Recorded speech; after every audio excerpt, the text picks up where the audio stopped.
Hello friends, இன்னைக்கு email ஐடியை ஜிமெயிலில் எப்படி கிரியேட் பண்ணுறது அதை பற்றி தான் நம்ம பார்க்க போகிறோம். இந்த ஜிமெயில் அக்கௌண்ட்டை கிரியேட் பண்ணுறதுக்கு 2-3 மெத்தட் இருக்குது.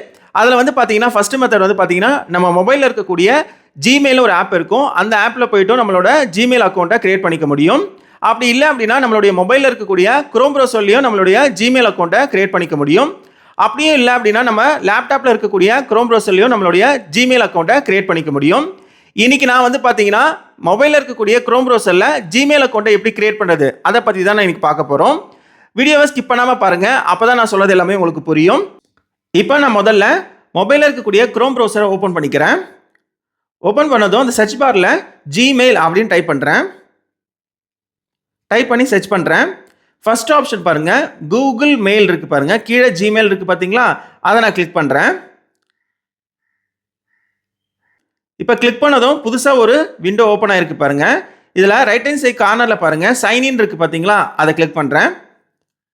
அது கிளிக் பண்ணதும் பாருங்கள் இந்த மாதிரி ஒரு விண்டோ வந்திருக்கு. சைன்இன் டு கண்டினியூ ஜிமெயில் வந்திருக்கு பார்த்தீங்களா. அது கீழே பாருங்கள் கிரியேட் அக்கௌண்ட் இருக்குது பார்த்தீங்களா, அதை கிளிக் பண்ணுறேன்.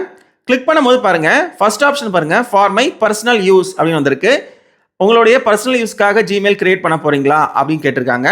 செகண்ட் ஆப்ஷன் பாருங்க ஃபார் மை சைல்டு, உங்களுடைய குழந்தைக்கான எஜுகேஷனுக்காக ஜிமெயில் வந்து கிரியேட் பண்றீங்களா அப்படின்றது கேட்டிருக்கு. மூணாவது ஆப்ஷன் பாருங்க for work or my business அப்படின்னு இருக்கு. உங்களுடைய ஒர்க்குக்காகவோ இல்லை பிஸ்னஸ்க்காகவோ ஜிமெயில் வந்து கிரியேட் பண்றீங்களா அப்படின்னு கேட்டிருக்கு. இப்போ நீங்க கிரியேட் பண்ணும்போது எதை நீங்க சூஸ் பண்ணமோ சூஸ் பண்ணிக்கங்க. நான் வந்து இப்போ மை பர்சனல் அப்படின்றத சூஸ் பண்ணிக்கிறேன். சூஸ் பண்ணதும் பாருங்க கிரியேட் எ கூகுள் அக்கௌண்ட் வந்திருக்கு. அது கீழே என்டர் யுவர் நேம் அப்படின்னு வந்திருக்கு. ஃபர்ஸ்ட் நேமில் உங்களோட நேமும் லாஸ்ட் நேமில் உங்களுடைய இனிஷியலும் போட்டுக்கங்க. இப்போ என்னுடைய நேம் அண்ட் இனிஷியல் போட்டுக்கிறேன். ஆதார் கார்டில் எப்படி இருக்கோ அதே மாதிரியே நீங்கள் டைப் பண்ணிக்கங்க. என்னோட ஃபர்ஸ்ட் நேமும் என்னோட லாஸ்ட் நேமும் டைப் பண்ணியாச்சு. இப்போ நெக்ஸ்ட் கொடுத்துக்கிறேன். நெக்ஸ்ட் கொடுத்த உடனே பாருங்க பேசிக் information enter your birthday and gender அப்படின்னு கொடுத்துருக்காங்க. உங்களுடைய டேட் ஆஃப் பர்த்தும் உங்களுடைய ஜெண்டரும் இதெல்லாம் நீங்கள் சூஸ் பண்ணணும். இப்போ என்னோட டேட் ஆஃப் பர்த் கொடுத்துக்கிறேன். இப்போ நெக்ஸ்ட் கொடுத்துக்கிறேன். இப்போ நம்ம கிளிக் பண்ணதுக்கப்புறம் பாருங்கள் choose your Gmail address, pick a Gmail address or create your own அப்படின்னு வந்திருக்கு. இப்போ பாருங்க 2 ஜிமெயில் அட்ரஸ் வந்து அவங்க கீழே சஜெக்ஷனாக கொடுத்துருக்காங்க. இந்த 2 ஜிமெயில் அட்ரஸில் ஏதாவது ஒன்று நீங்கள் செலக்ட் பண்ணி கூட நீங்கள் நெக்ஸ்ட் கொடுத்துக்கலாம். இல்லை எனக்கு 2 ஜிமெயில் அட்ரஸுமே பிடிக்கல, நானாக ஒரு ஜிமெயில் அட்ரஸை கிரியேட் பண்ணோம் அப்படின்னு நினச்சிங்கன்னா கீழே 3வது ஆப்ஷன் பாருங்க create your own Gmail address இருக்குது பார்த்தீங்களா, அதை செலக்ட் பண்ணுங்க. அதை செலக்ட் பண்ணும்போது இந்த மாதிரி ஒரு பாக்ஸ் வரும். கிரியேட் ஏ ஜிமெயில் அட்ரஸ் இருக்குது பார்த்தீங்களா, அந்த பாக்ஸ் கீழே நீங்கள் உங்களுக்கான ஜிமெயில் அட்ரஸை நீங்கள் டைப் பண்ணிக்கலாம். @gmail.comலாம் போகணும்னு அவசியம் இல்லை. ஆல்ரெடி அந்த ரைட் ஹேண்ட் சைடில் இருக்குது பாருங்க @gmail.com, அதனால நீங்கள் @gmail.com போகணும் அவசியம் இல்லை. இந்த கீழே அந்த பாக்ஸில் உங்களுக்கான அட்ரஸ் அந்த ஜிமெயில் அட்ரஸை டைப் பண்ணால் போதும். இப்போ நீங்கள் ஜிமெயில் அட்ரஸ் டைப் பண்ணும்போது கீழே பாருங்க அவங்க ஒரு வார்த்தை எழுதியிருக்காங்க பாருங்க, you can use letters numbers and periods. பீரியட்ஸ்ன்றது என்னன்னா டாட் புள்ளி வைப்போம்ல, அதுதான் அது. இந்த யூ கேன் யூஸ் லெட்டர்ஸும் யூஸ் பண்ணிக்கலாம், நீங்கள் அது கூட நீங்கள் நம்பர்ஸும் போட்டுக்கலாம், உங்களுக்கு டாட்டும் அதில் வச்சுக்கலாம் அப்படின்னு சொல்லியிருக்காங்க. இப்போ நீங்கள் டைப் பண்ணும்போது பார்த்தீங்கன்னா உங்களுக்கான அந்த ஜிமெயில் அட்ரஸில் எதுவுமே கேபிட்டல் லெட்டர் இருக்கக்கூடாது, எல்லாமே ஸ்மால் லெட்டர்ஸ் தான் இருக்கணும். இப்போது ஒரு 4 லெட்டர் இருக்க மாதிரி ஒரு ஜிமெயில் அட்ரஸை நான் டைப் பண்ணுறேன். நெக்ஸ்ட் கொடுத்துக்கலாம். இப்போ பாருங்கள் ஒரு எரர் வந்திருக்கு பாருங்கள், sorry your user name must be between 6 and 30 characters long அப்படின்னு கொடுத்துருக்காங்க. நீங்கள் டைப் பண்ணக்கூடிய அந்த யூசர் நேம் வந்து பார்த்தீங்கன்னா குறைஞ்சபட்சம் 6 லெட்டர் அதில் இருக்கணும். மேக்ஸிமம் ஒரு 30 லெட்டர் கூட வரைக்கும் நீங்கள் டைப் பண்ணிக்கலாம், அது பிரச்சனை இல்லை. குறைஞ்சபட்சம் 6 லெட்டராவது அதில் இருக்கணும், சரிங்களா? இப்போ எனக்கான ஒரு ஜிமெயில் அட்ரஸை நான் கிரியேட் பண்ணுறேன். இப்போ பாருங்கள் சும்மா ஒரு எக்ஸாம்பிளுக்கு நான் போடுறேன். போட்டுட்டு இப்போ நெக்ஸ்ட் கொடுக்குறேன். நெக்ஸ்ட் கொடுத்த உடனே பாருங்கள் ஒரு எரர் வந்திருக்கு பாருங்கள், that user name is taken try another அப்படின்னு வந்திருக்கு. நீங்கள் டைப் பண்ணக்கூடிய அந்த ஜிமெயில் அட்ரஸ் இருக்குது பார்த்தீங்களா, அந்த அட்ரஸ் ஆல்ரெடி வேறு யாரும் கிரியேட் பண்ணியிருக்க கூடாது. அப்படி வேறு யாராவது கிரியேட் பண்ணியிருந்தாங்கன்னா அந்த ஜிமெயில் அட்ரஸ் உங்களுக்கு தரமாட்டாங்க, சரிங்களா? நீங்கள் டைப் பண்ணக்கூடிய அந்த ஜிமெயில் அட்ரஸ் யூனிக்காக இருக்கணும், அது வந்து புதுசாக இருக்கணும். இப்போ நீங்கள் இங்கே கிரியேட் பண்ணுறீங்க பார்த்தீங்களா, அந்த ஜிமெயில் அட்ரஸ் தான் உங்களுக்கான இமெயில் ஐடி. ஏதாவது ஒரு ஃபார்ம்லையோ இல்லை ஏதாவது வெப்சைட்லையோ இமெயில் ஐடி கேட்டாங்கன்னா இந்த ஜிமெயில் அட்ரஸ் தான் நீங்கள் அங்கே கொடுக்கணும், சரிங்களா? இதுதான் உங்களுடைய இமெயில் ஐடி. அதனால் நீங்கள் டைப் பண்ணும்போது உங்களுக்கான இமெயில் ஐடியை பார்த்து கரெக்டாக டைப் பண்ணுங்கள், சரிங்களா? ஞாபகம் வச்சுக்கிற மாதிரி வச்சுக்கோங்க, இல்லை ஏதாவது நோட்டில் கூட எழுதி வச்சுக்கோங்க. ஏன்னா இங்கே கிரியேட் பண்ணிவிட்டு உங்களுக்கு மறந்து போயிடக்கூடாதுல்ல, அதனால் நீங்கள் கிரியேட் பண்ணக்கூடிய இந்த ஜிமெயில் அட்ரஸை ஒரு நோட்டில் எழுதி வச்சுக்கோங்க. இப்போ எனக்கான ஜிமெயில் அட்ரஸை நான் டைப் பண்ணிக்கிறேன். இப்போ நெக்ஸ்ட் கொடுத்துக்கிறேன். கொடுத்த உடனே இங்க அடுத்ததா வந்திருக்கு பாருங்க, பாஸ்வேர்டு அப்படின்னு ஒரு செக்ஷன் வந்திருக்கு பாருங்க. இந்த இடத்துல வந்து பார்த்தீங்கன்னா, பாஸ்வேர்டு அப்படின்ற இடத்துல உங்களுக்கான பாஸ்வேர்டை மேலே டைப் பண்ணிக்கங்க. பாஸ்வேர்டு ஒரு பாக்ஸ் இருக்கு பார்த்தீங்களா, அதில் உங்களுக்கு ஞாபகம் வச்சுக்கிற மாதிரி பாஸ்வேர்டை டைப் பண்ணிக்கங்க. இதில் வந்து பார்த்தீங்கன்னா, எப்படி பாஸ்வேர்ட் கிரியேட் பண்ணும் அப்படின்னு எழுதியிருக்காங்க பாருங்க. Create a strong password with mix of letters, numbers and சிம்பிள்ஸ்னு கொடுத்துருக்காங்க. நீங்கள் லெட்டர்ஸும் இருக்கணும் கண்டிப்பாக, அதில் ஒரு நம்பர்ஸும் இருக்கணும், ஸ்பெஷல் கேரக்டரும் இருக்கணும் அப்படின்னு சொல்லியிருக்காங்க. சரிங்களா?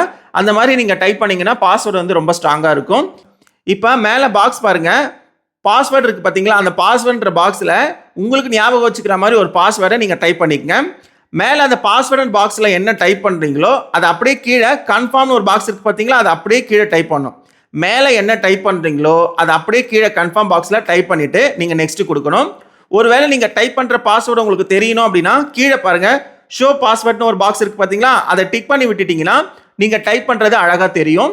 அதனால் மேலே பாஸ்வேர்டில் என்ன கொடுக்குறீங்களோ அதை அப்படியே கீழே கன்ஃபார்ம் பாஸ்வேர்டில் கொடுத்துட்டு நீங்கள் நெக்ஸ்ட் கொடுக்கணும். இப்போ நான் பாஸ்வேர்ட் கொடுத்துட்டு நெக்ஸ்ட் கொடுத்துக்கிறேன். இப்போ நான் பாஸ்வேர்ட் போட்டுட்டேன், நெக்ஸ்ட் கொடுத்துக்கிறேன்.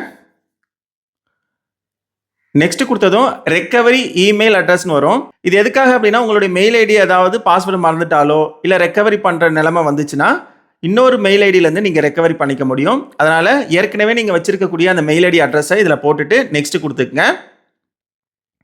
இப்போ அடுத்ததான் ஒன்று வந்திருக்கு பாருங்க, ரிவ்யூ யுவர் அக்கௌண்ட் இன்ஃபோன்னு வந்திருக்கு. இப்போ நெக்ஸ்ட் கொடுத்துக்கிறேன். அந்த மெயில் ஐடி போட்டு உங்கள் நேம் போட்டு காட்டும். இப்போ நெக்ஸ்ட் கொடுத்துக்கிறேன்.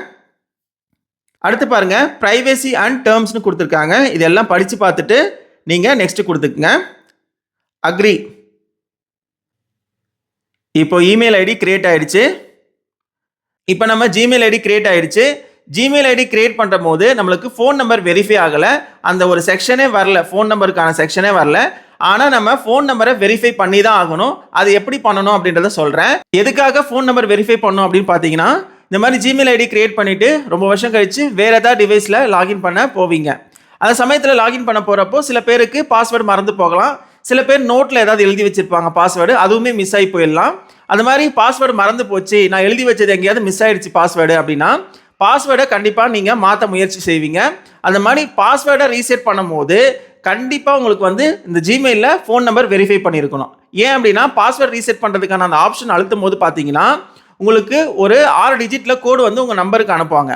அந்த நம்பர் எடுத்து நீங்கள் போட்டால் தான் பாஸ்வேர்டை நீங்கள் வந்து ரீசெட் பண்ண முடியும். சரிங்களா? அதனால் ஃபோன் நம்பர் வெரிஃபை பண்ணி வைங்க. இப்போ அந்த ஃபோன் நம்பர் வந்து எப்படி ஆட் பண்ணுறது அப்படின்றத நான் சொல்கிறேன் உங்களுக்கு. இப்போ அதுக்கு நம்ம ஃபோன் நம்பரை வெரிஃபை பண்ணிக்கலாம். இதில் இந்த செக்ஷனில் பாருங்கள், நம்மள லெஃப்ட் ஹேண்ட் சைடில் 3 கோடு இருக்குது பார்த்தீங்களா, அதை கிளிக் பண்ணுறேன். கிளிக் பண்ண உடனே நம்ம மெயில் ஐடி காட்டும், அது மேலே கிளிக் பண்ணுறேன். கீழே பாருங்கள், நம்மளுடைய மெயில் ஐடி போட்டு கீழே மேனேஜ் யுவர் கூகுள் அக்கௌண்ட் இருக்குது பார்த்தீங்களா, அதை கிளிக் பண்ணுறேன். இதில் பாருங்கள், நம்ம கிளிக் பண்ண உடனே பாருங்கள், ஹோம் பர்சனல் இன்ஃபோன் இருக்குது. பர்சனல் இன்ஃபோ கிளிக் பண்ணுறேன். கிளிக் பண்ணிவிட்டு அப்படியே லைட்டாக ஸ்க்ரோல் பண்ணுறேன் பாருங்கள். இதில் கான்டாக்ட் இன்ஃபோன்னு ஒன்று இருக்கும், அது கீழே நம்மளுடைய மெயில் ஐடி காட்டும். அது கீழே பாருங்கள் ஃபோன் அப்படின்னு இருக்கு பார்த்தீங்களா, add recovery phone to help keep your account secured அப்படின்னு இருக்கு பாருங்கள், அதை கிளிக் பண்ணுங்கள். அதை கிளிக் பண்ண உடனே பாருங்கள் ஃபோன் நம்பர் இருக்குது. கீழே பாருங்கள் ரைட் ஹேண்ட் சைட் கார்னர் கீழே பாருங்கள் ஆட் நவுன் இருக்குது பார்த்தீங்களா, அதை கிளிக் பண்ணுறேன்.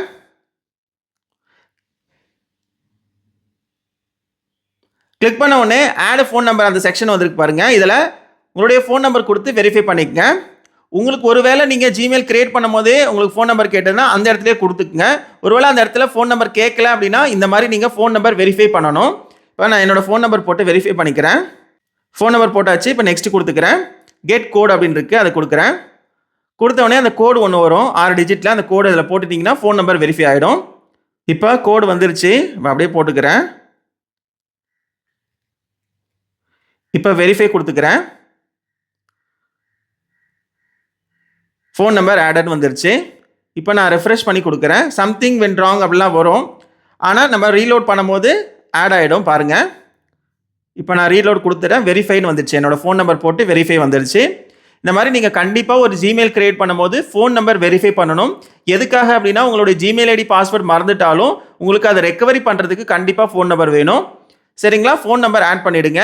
யாராவது மெயிலில் வந்து ஃபோன் நம்பர் ஆட் பண்ணாமல் இருந்தால் கூட ஃபோன் நம்பர் ஆட் பண்ணிக்கங்க. அதேமாதிரி ரெக்கவரி மெயில் ஆட் பண்ணாமல் இருந்தீங்கன்னா ரெக்கவரி மெயிலும் ஆட் பண்ணி வச்சுருங்க. இப்போ நம்ம மொபைல் ஃபோனில் இருக்கக்கூடிய குரோம் ப்ரௌசரில் ஜிமெயில் அக்கௌண்ட் எப்படி கிரியேட் பண்ணுறது அப்படின்றத பார்த்தோம். இப்போ கிரியேட் பண்ண அந்த ஜிமெயில் அக்கௌண்ட்டை நம்ம மொபைல் ஃபோனில் எப்படி சைன்இன் பண்ணுறது அப்படின்றத இப்போ நான் உங்களுக்கு சொல்கிறேன். இப்போ நம்ம மொபைல் ஃபோனில் இருக்கக்கூடிய ஜிமெயில் ஒரு ஆப் இருக்கும்ல, இப்போ அதை ஓப்பன் பண்ணிக்கலாம். ஓப்பன் பண்ணதும் நீங்கள் ஆல்ரெடி சைன்இன் பண்ணி வச்சிருக்க உங்களுடைய ஜிமெயில் அக்கௌண்ட் அதில் காட்டும். ரைட் ஹேண்ட் சைட் கார்னரில் பாருங்கள் வீன் போட்டு ஒரு இது இருக்குது பார்த்தீங்களா, அது மாதிரி உங்களுடைய ஃபர்ஸ்ட் நேமோட லெட்டர் காட்டும். என்னோட ஃபர்ஸ்ட் நேமோட லெட்டர் வந்து வீன் காட்டுது. அந்த இடத்த நான் கிளிக் பண்ணுறேன். கிளிக் பண்ணும் போது இந்த மாதிரி வரும். இதில் மேனேஜ் யுவர் அக்கௌண்ட், அது கீழே பாருங்கள் ஆட் அனதர் அக்கௌண்ட் இருக்குது பார்த்தீங்களா, அதை கிளிக் பண்ணுறேன். அதை கிளிக் பண்ணும் போது ஃபர்ஸ்ட் ஆப்ஷன் கூகுள் இருக்குது பார்த்தீங்களா, அதை கிளிக் பண்ணுறேன். செக்கிங் இன்ஃபோன்னு வருது. இதில் உங்களுடைய மெயில் ஐடி போட்டு நெக்ஸ்ட் கொடுத்து உங்களுடைய பாஸ்வேர்ட் போட்டுட்டீங்க அப்படின்னா சைன்இன் ஆகிடும். அவ்வளோதாங்க, உங்களுடைய ஃபோனில் அந்த மெயில் ஐடி சைன்இன் ஆகிடும். இன்றைக்கி வந்து பார்த்தீங்கன்னா க்ரோம் ப்ரௌசரில் ஜிமெயில் ஐடி எப்படி கிரியேட் பண்ணுறது அப்படின்றத நான் உங்களுக்கு சொல்லி கொடுத்துருக்கேன். இந்த வீடியோ உங்களுக்கு பிடிச்சிருக்கு அப்படின்னா லைக் பண்ணுங்க, உங்க ஃப்ரெண்ட்ஸ் எல்லாருக்கும் இந்த வீடியோவை ஷேர் பண்ணுங்க. மறக்காம இந்த வீடியோ கீழே இருக்க அந்த சப்ஸ்கிரைப் பட்டனை கிளிக் பண்ணிட்டு அதுக்கு பக்கத்துல இருக்க பெல் பட்டனை கிளிக் பண்ணி ஆல் அப்படின்றத செலக்ட் பண்ணிக்கோங்க. அப்பதான் நம்மளோட சேனல்ல போடக்கூடிய ஒவ்வொரு வீடியோக்களும் உடனுக்குடனே உங்களுக்கு நோட்டிஃபிகேஷன் வரும். பாய்.